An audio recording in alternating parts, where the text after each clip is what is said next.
Hi, my name is Daniel Blackburn, and today we're going to talk about soil salinity. What is soil salinity? How do we measure it?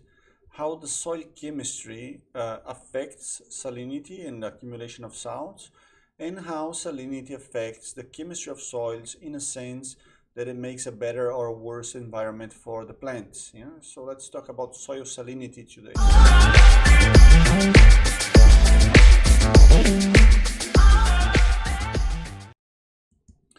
All right, so what are salts? Yeah, what are salts? Um, Salts are precipitated forms of soluble ions. When we talk about salts, actually, what we really mean is we are talking about soluble ions, ions that are dissolved in water. So when these ions, they precipitate because the water evaporates, then it's when we call them chemically a salt. These are some examples here of common salts that we can find in soils. For example, sodium chloride, sodium sulfate, sodium bicarbonate, magnesium sulfate, etc. And each one of these ions, they will have a solubility in water. It means that there is a maximum amount of these ions that we can hold in a soluble forms. Over that amount, these ions will be on the precipitated form in a molecular form. So the different salts will have different solubility, and different salts will have different solubility at the presence of other salts also. The ionic strength of the solution will condition the solubility of these salts, these ions. Yeah? But what really makes sense for us to talk about is not about the salt per se, but about the ions. Yeah, you can have multiple combinations of the same ions. For example, sodium could be combined with the anion chloride, sulfate, carbonate, or whatever it is, nitrate, um, chloride. Different ions can make different combinations of salts, but in the soluble form in soil solution, we talk about them as ions, and this is what we should focus on the chemistry perspective. Yeah. Other thing that's worth mentioning is that this solubility of these ions varies with temperature. The higher the temperature, the higher the solubility of these ions. When we talk about the chemistry of these salts in the soil environment, we have to think about these ions on the soil solution, and they will be interacting in two different ways. One is forming these precipitates that we call the salts of the soil, but at the same time they will be interacting in their ionic form with the soil solid phase.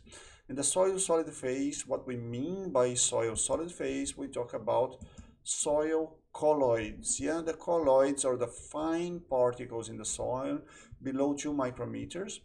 And why we focus in soil colloids is because the colloids are the ones who hold all the charge of the soil. The majority of the charge of the soil is held on the colloids, and they are very fine, very small particles.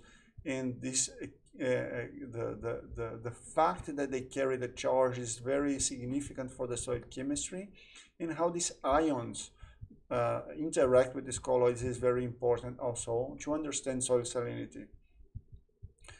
So what type of charge that we have? We have two types of charge. We have permanent charge on the soil, and we have pH dependent charge. The permanent charge is formed by isomorphous substitution. A little bit of revision from Introduction to Soil and Water here. The permanent charge does not change with pH. Yeah, does not change with pH. And the pH dependent charge, as the name says, this pH dependent charge will be varying with the pH in the soil. What happens is, if you have acid pHs, you have more protons in the soil solution. If you have alkaline pHs, you will have less protons on the solution.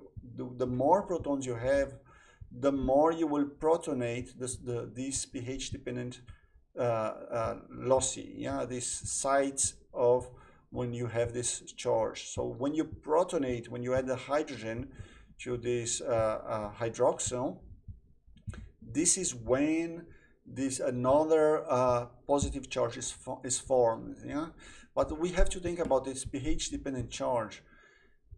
There is a point where the pH level in which these charges are unchanged, or not unchanged, but I would say better said, the net charge, the sum of the charges of these sites is zero. So when we have that this isoelectric point is the pH where the net charge, the sum of these charges is zero, we call this the isoelectric point or the 0-point charge. This is a property that is a property of clays, but also a property of organic matter and organic molecules. Yeah, like proteins, for example, would have their own isoelectric point.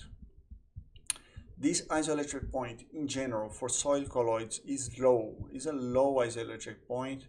It means the pH will be around 4, where the net charge of these pH dependent sites will be 0. So it means that a normal soil pH, especially in Oman or with salinity, you will see in a bit that you expect to have very high pHs. So you expect that the amount of charge on these pH dependent colloids, the pH dependent charge from these colloids, the amount of charge will be increased, yeah, with alkalinity. And with salinity, we have more alkalinity, and therefore the pH dependent charges will be increased. But if you change the pH, this relationship would also change. But why do we care? Why do we care about these charges on the soil? We care about these charges because of the adsorption behavior of these ions. These ions will interact with the charges on the surface of these clays, and they will be sticking to the surface of these solutions by the adsorption mechanisms. You know, there will be ionic interactions and hydrogen bonds between these ions, the free ions, in the surface of the clays. In the clays, this is a very important mechanism because most of these ions are nutrients. But in some cases, when you have sodium, for example, excess sodium on the soil will act as a storage also from these ions. Yeah? So ions, they will have different affinity for this solid phase, and they will interact with the surface. The ions that will preferentially occupy the solid phase, they have a higher affinity. The ions that will be preferentially in solution are the ones with lower affinity for the solid phase. So the affinity for the solid phase is something that we define by this lyotropic series. Yeah? Lyotropic series is the order of the cations from higher to lower affinity towards the exchange sites on the soil colloids. It means hydrogen here on the extreme left will have more affinity than aluminium, and aluminium will have more affinity than calcium, and so on and so forth. So it means that if you have these ions in similar amounts in the soil solution, the ones with higher affinity will occupy a higher percentage of the solid phase, whereas the ones with lower affinity will be more on the solution. So you will see here that the most common salts from sodium and potassium, they are actually they are more biased towards occupying the solution phase than the solid phase. Yeah, but if you have too much, they will also occupy the solid phase. So what you would think about when you need to remove these ions from the solid phase, you need to replace them by another base or another ion, a cation, on the surface of these clays. This interchange is a very important mechanism where you can have a competitive sorption and desorption from these ions on the surface of the soils. All right, so there is a concept of how much of these charges are available in a given soil, and this concept is called cation exchange capacity. Cation exchange capacity is how we express how much charge we have on the soil. It reflects the number of charges, not the number of ions, although measuring the number of ions, the amount of ions we have, is the way we measure the cation exchange capacity. Nevertheless, the amount of ions is not the cation exchange capacity. Cation exchange capacity is a measurement of how much charge there is on the soil. And if you can imagine these charges as a reservoir, as a storage, a storage of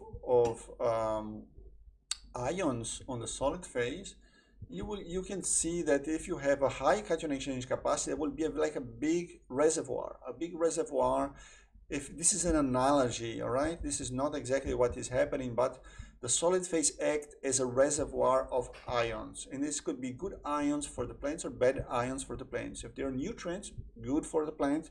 If they are sodium, for example, or hydrogen, they're not relevant for plant nutrition. So in normal soils, we hope that this solid phase is occupied basically with plant nutrients, and these are mostly bases, not acid cations.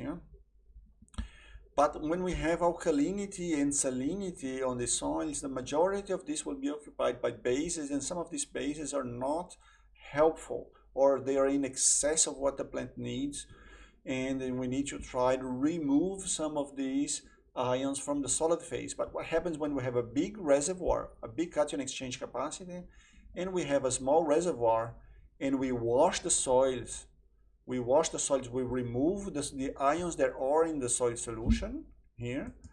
This is the another slide showing this analogy. We have removed what is on the soil solution. When we wash the soil, we are actually washing the soil solution. We are not washing the solid phase. What happens is when you remove the ions from the soil solution, there's going to be a new equilibrium. There's going to be a new equilibrium, and what happens in this new equilibrium is the ions from the solid phase will be desorbed. They will be moving from the solid phase into the solution, and this is what will happen if you have a big reservoir in the solid phase. The new equilibrium will be similar to what it was before. Will be similar to what it was before. And if you have a small cation exchange capacity, a small reservoir of ions on the soil colloids, the new equilibrium will be much lower. This means that to say that the lower the cation exchange capacity, the easier it is to remove these ions from the soil if we want to do that in the case of high salinity. If you have high cation exchange capacity, the removal of these negative ions, the ions that we have that we want to remove from the soils, becomes a slower process. Not only because there is a high storage of these ions on the soil, but because when we have more colloids, normally this is associated with a lower hydraulic conductivity in the soils. The lower hydraulic conductivity now will be also negatively influencing this speedy removal of these ions from the soil solution. The proportion of the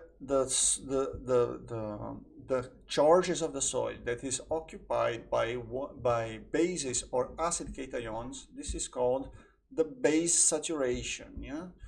Usually we want a high base saturation, but in salinity, this will, when the soils are saline, we will have that in general this is close to 100%. We have all the solid phase occupied by bases, and some of these bases will not be very they will be in excess of what the plant needs, or some of them will be even bad for plants, like sodium. So base saturation will usually be very high when you have soil salinity. Usually high base saturation is a good thing, but in case of soil salinity, it will, as a given, you will have a very high base saturation, and doesn't necessarily will mean a good thing. The other thing we need to talk about when we talk about chemistry under soils, saline soils is about the soil pH. Yeah, soil pH is a measurement of the acidity or alkalinity of the soil. It's a measurement of the concentration of H plus. And we have to make a difference between the ions that are acid ions or acid cations and the basic ones. The basic cations and the acid cations are the ones that will have different reaction when they dissolve into the soil solution. Iron, aluminum, and hydrogen, when they dissolve, when they come into solution, they decrease the pH. And this is the reason why they are called acid cations. The basic cations, which are all the rest, when they come into solution, it means that the pH will be increased because they will be replaced usually by one proton on the surface of the colloid, and what is left behind is a hydroxyl. So it means that the concentration of the protons is decreasing when you have the desorption of these ions into the solid solution. The relation, this is showing what pH actually represents. It's just a concentration of H plus. And pH 7 here in the middle is when you have the same concentration between the H plus and the OH ions. If you go lower on the pH scale, every pH point is a 10 times factor. Yeah. So pH 7 means that you have 10 to the minus 7 concentration of H plus. When you go pH 6, you have 10 to the minus 6. So on and so forth. So it's becoming higher the concentration of H plus and lower the concentration of OH. So this is the relationship. When you have soil salinity, you are working here on the ranges of the alkaline soils. Yeah, you're working on the range of alkaline soils, and you will have a lower concentration of H plus and a high concentration of OH. And it means that the H plus is the cation which has the highest affinity for the solid phase. When you have low concentration of H plus, it means the solid phase will be taken by the bases and not by the acid cations. So why do we care so much about pH? And pH is a master variable. pH explains a lot in the soil. It affects the physics of the soil, it affects biological properties, and overall, all the chemistry and solubility of other ions is regulated by pH. So some of the plant nutrients will be soluble in acid pHs and insoluble in alkaline pHs, and the opposite is also true. So what we want usually is to have for plant nutrition a neutral pH or a slightly acidic pH between 6.5 and 7. When you have salinity, you are always working and having pHs on the alkaline range. So some of these ions, which are nutrients for plants, will tend to be on the molecular form or precipitated form and unavailable for plant nutrition. So we want to manage the pH and change the pH towards a more acidic condition when we have soil salinity, because soil salinity is usually associated with alkalinity. And in order to be able to remove the bases from the solid phase, we need to replace these bases by protons, by H plus. So the acidification of the soil when you have salinity is one of the main strategies that you want to be able to combat and reduce soil salinity from the chemistry perspective. So this is the base forming cation. This is why they are called bases, is because they have an alkaline reaction. Yeah, have an alkaline reaction. Normally, if you have a calcium, for example, on the solid phase, when this calcium goes into solution, the one hydrogen takes its place and leaves behind more hydroxyls. So this means that when these cations come into solution, they are causing alkalinity. Yeah. So these are bases. This is why we call these cations bases. Carbonate has a different chemistry, but it causes the same effect. Yeah, when the precipitation of calcium carbonate releases hydroxyls and removes hydrogen from the soil solution. So this equilibrium is generating a lower concentration of H plus and a higher concentration of hydroxyls in the solution. So this is why we call these ions bases. Base saturation of the soil is inversely proportional to pH. Yeah, soil pH here in the x-axis, and we have the saturation of bases on the right and the saturation of H plus on the left. The higher the pH, you will have more saturation of bases. So at pH 7, you expect here something like 80% of base saturation. At pH 7.5 and beyond that, you expect like 100% base saturation on the solid phase. And normally you will find in Omani soils and saline soils pH over 8, 8.5, even over 9. Yeah, in these very extreme pHs, you will always expect that the solid phase is occupied by bases. And how do you want to remove these bases? You need to then acidify the soil a little bit. Yeah, there are strategies of how do you do this, how do you acidify those soils. Yeah, some of the strategies are by the choice of the fertilizer that you apply on the soils.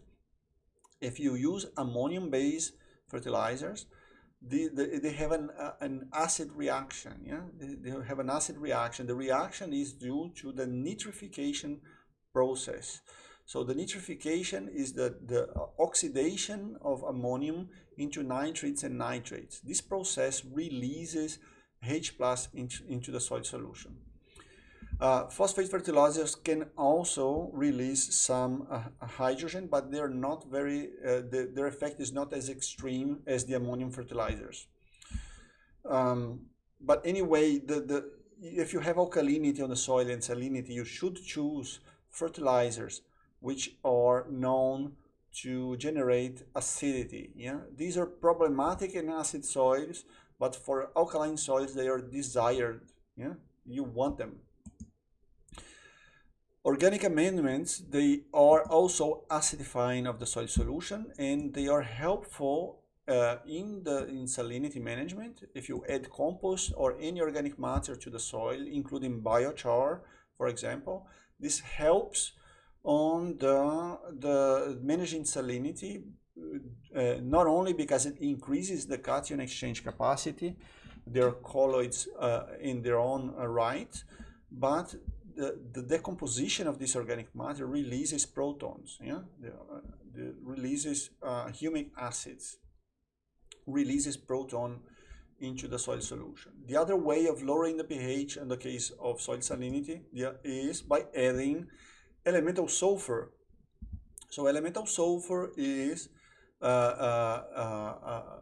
normally a circular molecule with 6 or 7 or 8 sulfur atoms, and this is the oxidation state is in a very reduced form. When you oxidize this elemental sulfur, it becomes sulfuric acid and therefore releases hydrogens, protons into the solution. So elemental sulfur fertilizers are important for two reasons. One is that elemental sulfur is normally deficient in alkaline soils, and at the same time, if you add, instead of adding a sulfate fertilizer, you add an elemental sulfur fertilizer, you will be acidifying the soil and helping this soil of releasing those bases to be washed with irrigation waters. So the next thing we have to talk about is how do we measure soil salinity and what is the chemistry of this process.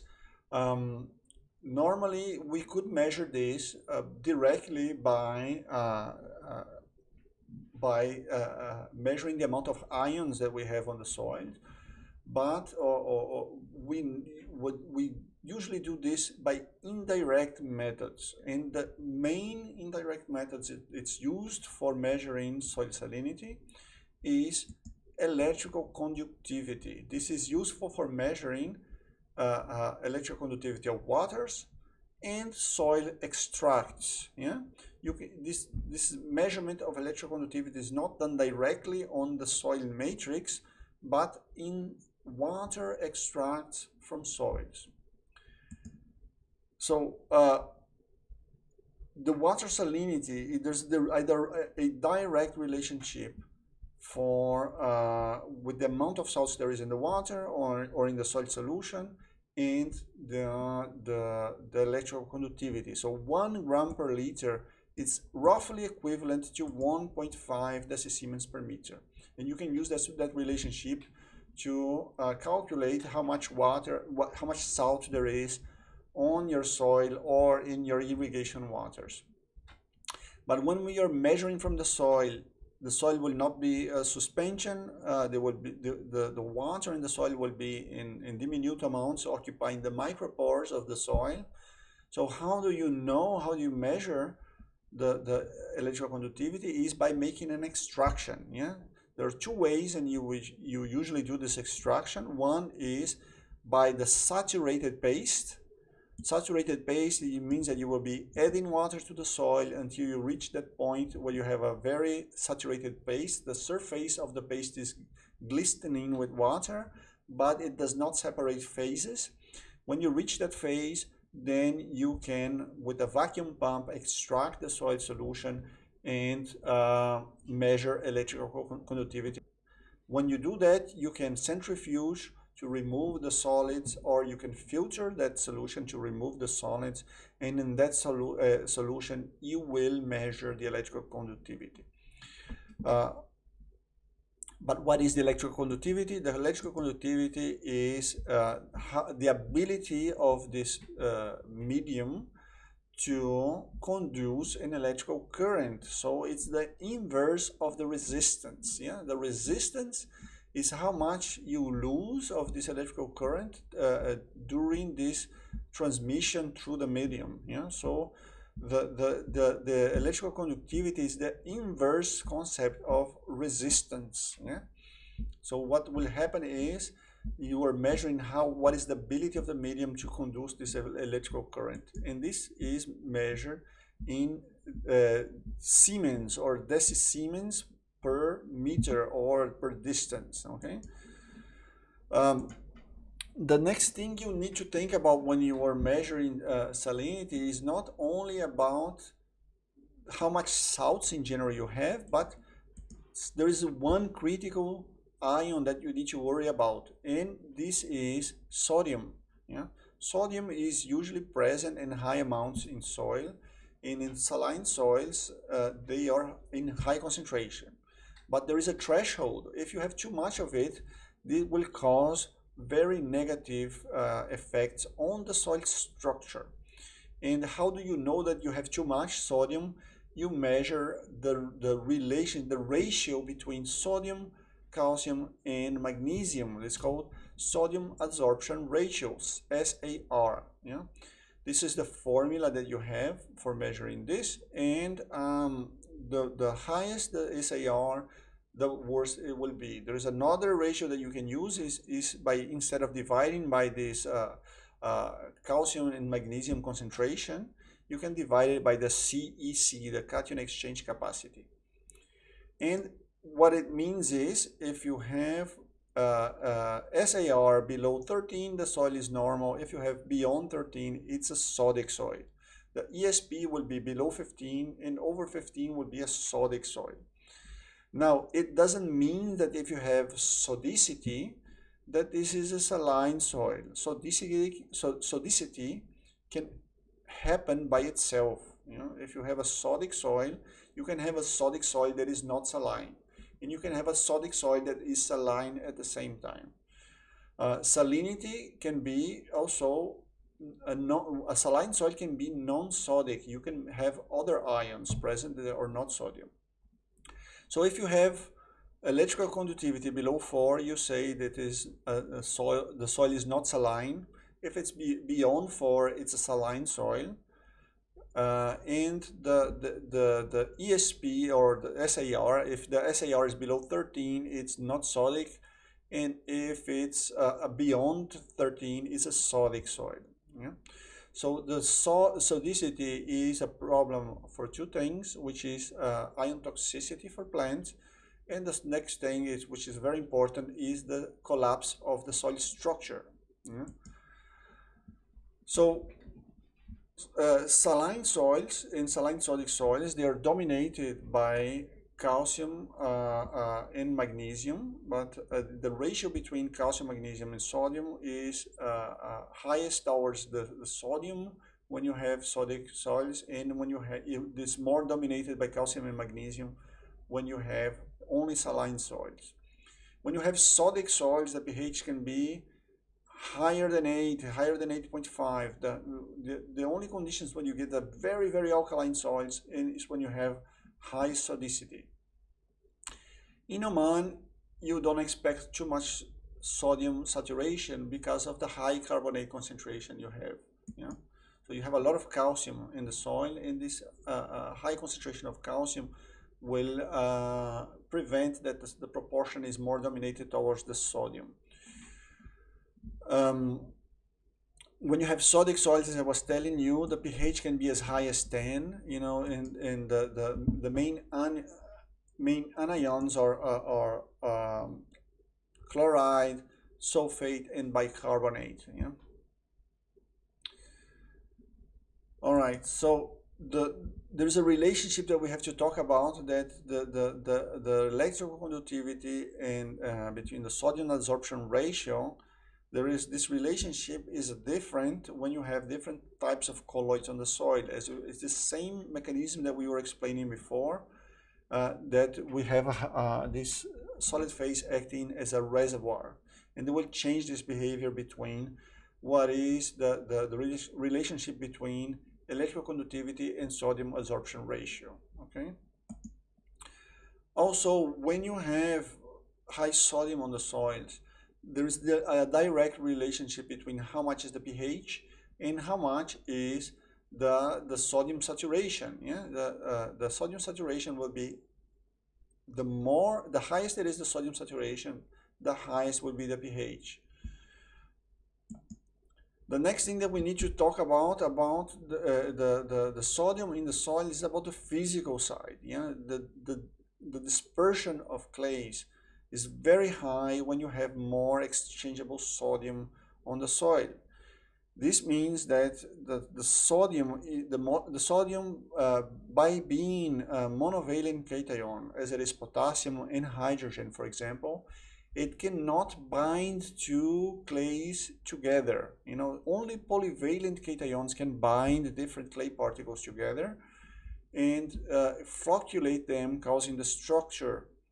In the case of the sodium, it will bind to one clay and will prevent the clay from interacting with other clay particles. And by doing that, the clays will disperse. Yeah? When the clays disperse, the second graph here is showing the effect of that. With the dispersion of the colloids, you lose the structure. By losing the structure, you collapse the pores, the macropores, on that soil, and that collapse of the macropores leads to a decrease on the hydraulic conductivity. So the main problem with sodic soils is that you cannot wash the soils because there is no infiltration on the soils. The infiltration rate, the hydraulic conductivity is so low that there's a huge trouble in washing the soils and removing the salts. Now, how much you can use that electrical conductivity to measure how much salts are you adding with the irrigation water daily or during a period of time. If you use this relationship that 1 grams per liter is 1.5 decisiemens per meter, then you can use this relationship to calculate the measurement of your EC on your irrigation water, the amount of irrigation water that you are adding. You can use that to make this calculation, which is here exemplified showing how much, what is the amount of salt that you're adding for these soils. But it's not only how much salt are you adding. You have to worry on the irrigation water. You have to worry about the carbonate concentration on the irrigation water. So it actually is you have to measure how hard the water is. You know, if you have a hard water, it means that this water has a lot of carbonate concentration. And this high carbonate concentration is dangerous for the following reason. The carbonates, they will interact with the calcium in the soil and form calcium carbonates. And the calcium carbonates, you remember that sodium is a ratio, the sodicity on the soil. The problem becomes evident when you have a high ratio between sodium and calcium and magnesium. Magnesium is always found in lower amount than calcium. If you remove the calcium from the soil, what happens is you will increase the saturation from the sodium, and then you will collapse the structure. So there's a big risk of soil sodicity when you add hard waters as irrigation water. So you have to be very careful about this reaction that happens when you add carbonates in the soil. So how do you measure this? How risky this irrigation water is? You calculate the RSC, yeah, which is the measurement of how hazardous the water is with regards for the carbonate concentration. The RSC, residuum sodium carbonate, is this the subtraction of the carbonate ions minus calcium and magnesium. Yeah? If this is beyond 2.5, it is a hazardous water. If it's between 1.5 and 2.5, it's potentially hazardous. And if it's below 1.25, then it's generally assumed to be safe. Yeah, it is an empirical measurement, but it works well in the management. So there's two risks when you measure the salinity of irrigation water and how much salts you're adding to the soil through the irrigation waters. One, you have to worry about how much is the concentration of salts. The second thing is what is the hazard of carbonate concentration on these waters. Okay. So this is all for the relationship between soil chemistry, soil salinity, and how it conditions the plant environment in saline soils. Thank you.